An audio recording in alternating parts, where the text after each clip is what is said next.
between the two departments and able to acquire skills as and when they need them. But also we have to start thinking about how do we create not only job seekers, but innovators, job creators, people who are going to go on and be industry leaders. We can't do that if we are not already priming ourselves as policymakers about how do we make sure that the curriculum is responsive to that. And so our deliberations at this policy dialogue must align with our drive to improve, however, foundational literacy and numeracy. And the reason why, you may ask, you may say, this is about entrepreneurship. How does it really pertain to even the priority of numeracy and literacy? But ladies and gentlemen, we know the statistics and they're quite stark. And for me, all of these things are interconnected if you are looking at the education system in its entirety.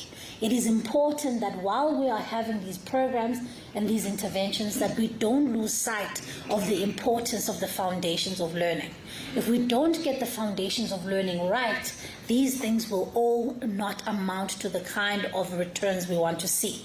So we want to see 0 to 4-year-olds being able to read and being able to be acquainted with the skills of literacy and numeracy. Because we also know that the research shows us that a number of children in South Africa who get to grade 3 are actually only developmentally in grade 1.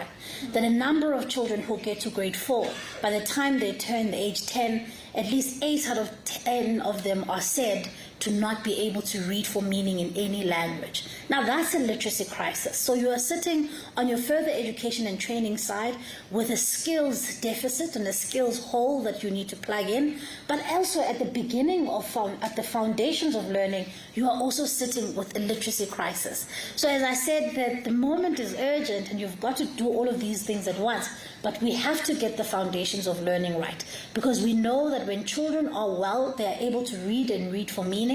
They're able to take on more difficult subjects, maths, science, accounting, gateway subjects that are needed by the economy, that are needed by industry. Constant threat of violence. The data may show that murder is down overall by 12.4% in the last quarter, and while we welcome that decrease, we cannot ignore the unrelenting violence that rural communities continue to face each and every day. These are often not opportunistic crimes. They are calculated, they are brutal, and they often feature torture, rape, and execution-style killings.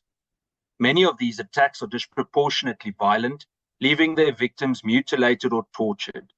In one of the most harrowing cases in our country's quite recent history, Willemientjie Potgieter's father was stabbed more than 150 times with a garden fork, amongst other things, an act of unimaginable cruelty that reflects a sadistic intent behind some of these crimes.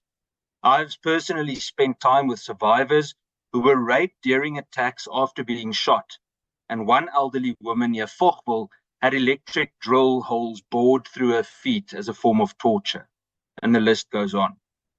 These attacks are not just crimes against individuals, they are attacks on the constitutional right to dignity, life, and to safety, and they are attacks on the very viability of our rural economy, on food security, employment, and national stability.